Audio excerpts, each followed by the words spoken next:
It is Sunday, April 5th, 2021, and on this week's edition of Sunday Sofatime, we're talking about boring river cruises.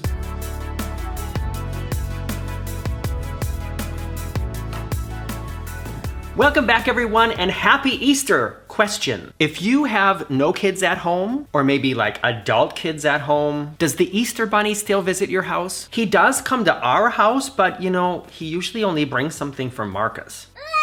So if you buy some special Easter present for your partner or adult children, let me know in the comments below. Today we're going to talk about river cruising, or my preconceived notions of what river cruising will be like. And I will be going on a river cruise hopefully very soon. As I talk about a lot on this channel, I finance all of the traveling I do. Well, let's say like 98% of the traveling that I do. It doesn't usually happen to me that I get invited to go on any trips. I'm not a travel agent. I'm just a dude who loves to travel and show you what it's like. And last year, 2020, was the first time that, like, within a short period of time, 2 companies reached out to me to like invite me to be part of something. And like I said, that usually doesn't happen to me. And I was totally thrilled that it happened, you know, once, but then even twice. I was invited to the press weekend for a gigantic new roller coaster and land at Phantasialand here in Germany, and a river cruise company invited me to try out one of their river cruises. Alas, I couldn't go to Phantasialand because I already had a cruise booked on the Mein Schiff, and I couldn't go on the river cruise because it got canceled due to Coco-Rona Puffs. However, I was just in touch with that cruise company last week and asked them what the situation is. They had cruises, river cruises planned for April, canceled. But my contact with that company reassured me again that as soon as they start cruising again, I'm welcome to choose one of their ships. So you can definitely look forward to seeing my cruise experience with a river cruise coming up soon. The company is Plantours, so I think it's mostly a German river cruise company, and they also have one ocean ship, and their river cruise ships are called like Lady Deletta and the Elegant Lady, names with lady in the title. We are ladies, aren't we? Yes, we are most definitely 2 of them, yes. And it's actually something I'm really looking forward to, but from videos I've seen, from people I've talked to, I'm assuming that a river cruise for me will be kind of on the chill side, which is like a nice way of saying I think it's gonna be kind of boring. So we're gonna get into 5 things that I've written down that I think, compared to what I love about ocean cruising, are gonna be kind of boring on a river cruise, right after this little commercial break. Did you get one?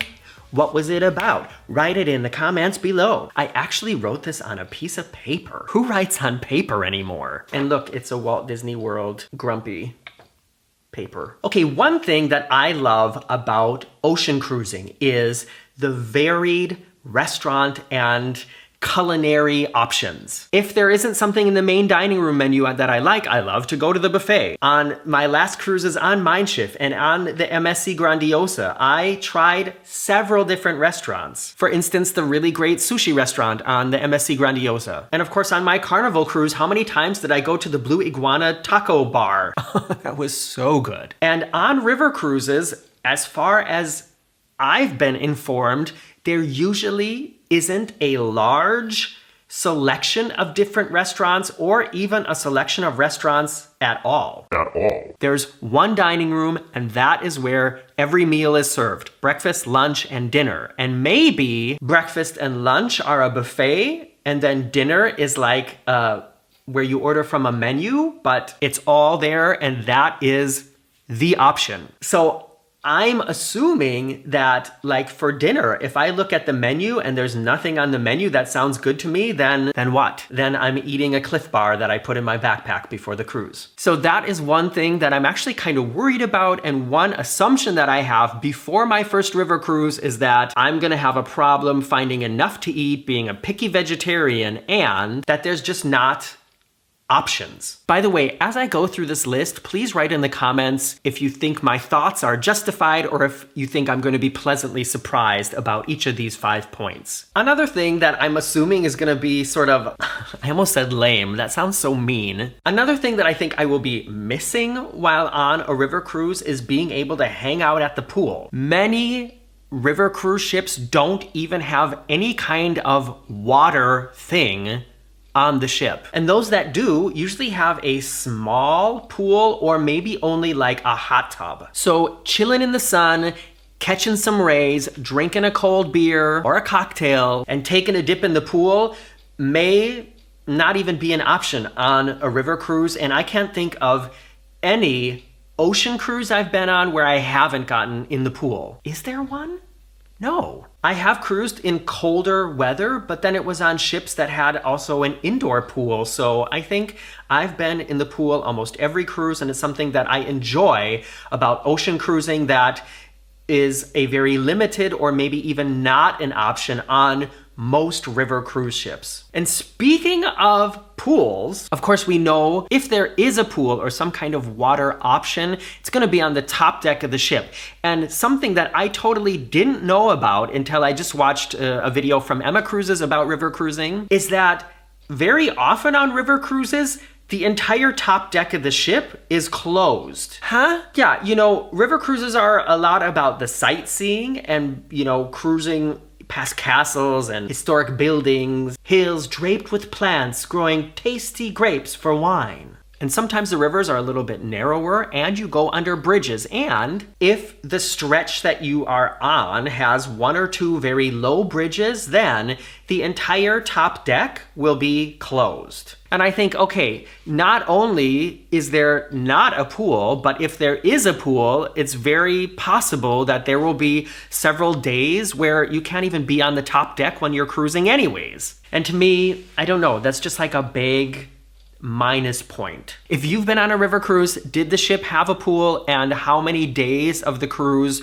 were you not able to go up to the top deck? River cruises should be seen as like sightseeing cruises. It's a lot about where you are cruising to and what you're gonna see while you're there. And you know, a lot of people find the river cruises attractive who come from North America and use a river cruise to see a lot of the culture and history here in Europe. But, you know, seeing as I live here, I have a sort of different perspective on it because that's like kind of all around me all the time. You know what I mean? That doesn't mean that I won't find it interesting, but it's just sort of, it's different for me. So I'm assuming that on some of the days while I'm on my river cruise, I will, instead of, you know, going on an excursion in a city that I've been to several times maybe already, I'll just want to like hang out on the ship and maybe chill in the cabin. But this is also something that I learned, that a lot of times river cruises, when you're like in port, when you're docked, they'll be stacked. So it's not like just your ship and then you can look out the window at the port or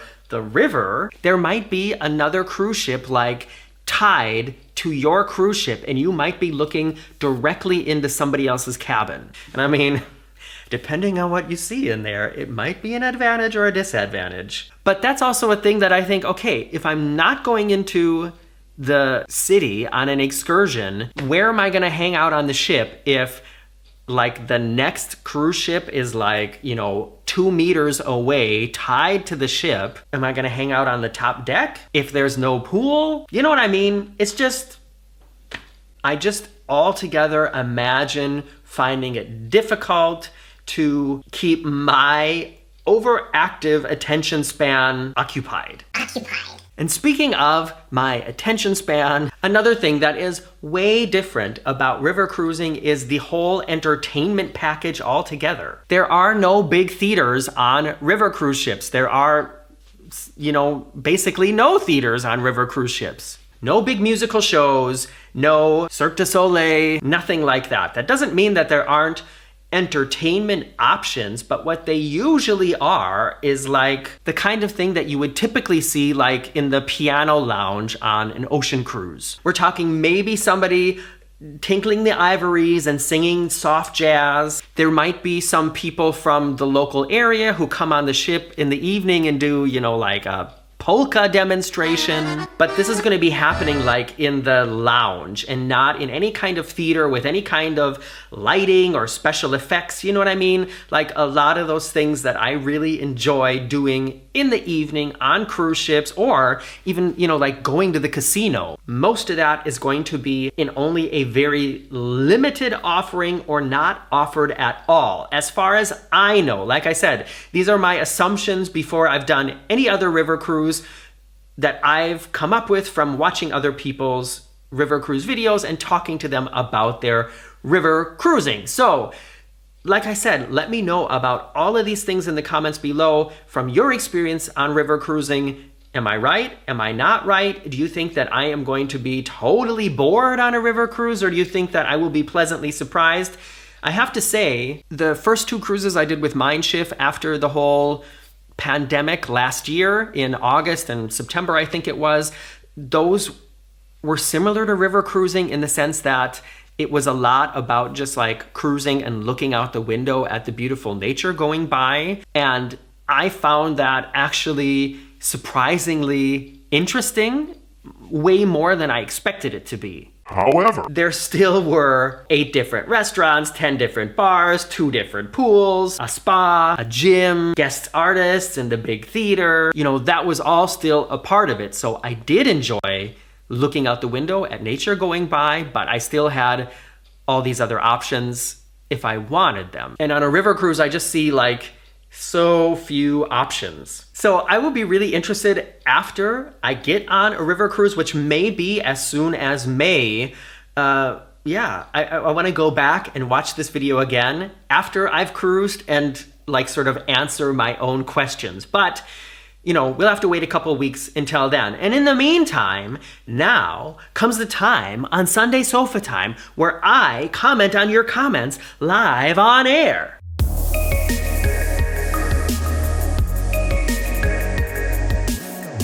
In last week's Sunday Sofatime, I talked about all the money I spent while on board the ship of my last cruise, the Mein Schiff to the Canary Islands. I'm still sort of starstruck from that cruise and the excursions, the volcano hiking, the bike ride, the Douro park. It was also, I'm sitting here editing it and I'm so happy I got that experience. And thank you again for everybody who supports the Very Unofficial Travel Guides through watching the videos every week, by always pressing thumbs up, by always writing a comment, the people who support me at patreon.com/veryunofficial, the people who have saved my Amazon link, all those things you can do to help me out. Thank you so much for helping me have experiences like I had last week, or 2 weeks ago now. You know what I mean. So in the video, I went through all my onboard expenses, and these comments are on that video. And the first one is from Sue Kirsch. Sue writes, "Ugh. Let's go over what I paid, but I can't tell you what I paid. Bye-bye." Sue, you sound like such a pleasant person. And since you obviously didn't even watch the video before you wrote a snarky comment, I also say bye-bye. I went through every detailed expense I paid on the ship. The only thing I didn't talk about is what I paid for the cruise. But that is clearly described in the title, so... Next comment is from Jackie Autos. Jackie writes, "All sounds very reasonable to me, Morgan. All for under 2,000 euros. I look forward to getting a cruise to the Canaries when they eventually let England out of lockdown." Yeah, I know. Are you planning now one of the UK cruises that's been announced recently? There's a couple cruise lines that have now announced itineraries leaving and returning to the UK in the summer, including Disney. So there are some options now, so maybe check those out. The Canary Islands is not one of them, at least not as far as I know, but at least it's cruising. Final comment is from Noreen Chang. Noreen writes, "Morgan the cruise tuber may have met Morgan the orca at Douro Park." Yes. One of the orcas that Douro Park rescued was a young calf that was like abandoned by her family. Later they found out is because she's deaf. And so this orca was found like as a baby wandering the ocean, and she was saved, and now she lives at Laurel Park and she's named Morgan. Cool name, I kind of like that. And I did get to see her at Laurel Park and didn't get a chance to hang out. She was really busy after the show, but maybe I'll get the chance to meet her sometime soon. Whatever you're doing today for Easter or whenever you watch this video, I hope you're having a great time. Stay safe and healthy, and be sure to come back to Sunday Sofa Time next week, because I will most likely have some exciting news. See you then.